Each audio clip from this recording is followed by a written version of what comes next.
Hello all, welcome back to my channel.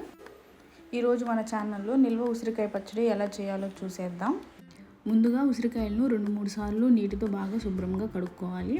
తర్వాత ఈ కడిగిన ఉసిరికాయలను ఒక పొడి క్లాత్ తీసుకొని దాని మీద వేసి ఎండలో కానీ లేదా ఫ్యాన్ కింద కానీ ఒక హాఫ్ అన్ అవర్ ఏమి తడి లేకుండా ఉండేలా ఆరబెట్టుకోవాలి. ఇక్కడ నేను 5 కేజీలు ఉసిరికాయలు తీసుకున్నాను. తర్వాత ఒక 1/2 కేజీ ఆవాలు, ఒక 150 గ్రామ్స్ మెంతులు తీసుకొని డ్రై రోస్ట్ చేయాలి. ఇవి చల్లారాక మిక్సీలో వేసి గ్రైండ్ చేసుకోవాలి. తర్వాత ఒక కడాయిలో ఆయిల్ తీసుకొని ఆయిల్ కొద్దిగా వేడెక్కాక మరీ ఎక్కువ వేడి అవ్వకూడదు. ఈ ఆరబెట్టుకున్నటువంటి ఉసిరికాయల్ని ఫ్రై చేసుకోవాలి. ఇది లో ఫ్లేమ్లో ఉంచి మాత్రమే ఫ్రై చేసుకోవాలి. హై ఫ్లేమ్లో పెడితే త్వరగా మాడిపోతాయి ఉసిరికాయలు. లో ఫ్లేమ్లో పెట్టి నిదానంగా ఫ్రై చేసుకోవాలి. గోల్డెన్ కలర్ వచ్చేంత వరకు చేసుకుంటే సరిపోతుంది. ఇవి ఫ్రై అయ్యాక ఒకసారి ఉసిరికాయలని తీసి ఇలా స్పూన్తో ఒక్కసారి ప్రెస్ చేస్తే అది స్మూత్గా లోపలికి వెళ్ళిందంటే ఫ్రై అయినట్టు. లేదా కొద్దిగా హార్డ్గా ఉందంటే మాత్రం మరి కొద్దిసేపు మళ్ళీ వేగనిచ్చి ఇంకోసారి చూడండి. ఇలా అన్ని ఉసిరికాయలను ఫ్రై చేసుకున్న తర్వాత ఫ్యాన్ కింద చల్లారనివ్వాలి.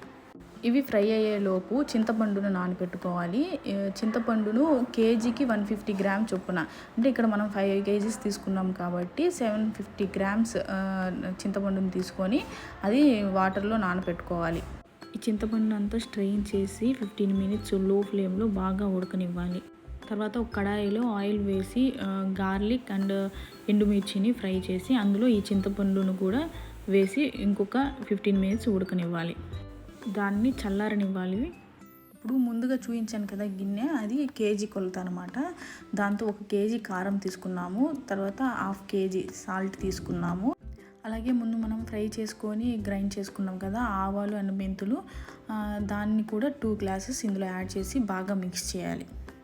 ఇలా వీడియోలో చూపించినట్లు అంతా కలిసేలాగా ఒకసారి మొత్తం కలిపాక ఇందులో మనం ముందుగా రెడీ చేసి పెట్టుకున్న చింతపండు ఉంది కదా, ఆ చింతపండును కూడా వేసి మంచిగా కలుపుకోవాలి. కలిపేటప్పుడు క్లాత్స్ ఏమి లేకుండా అంతా కలిసేలాగా కలుపుకోవాలి.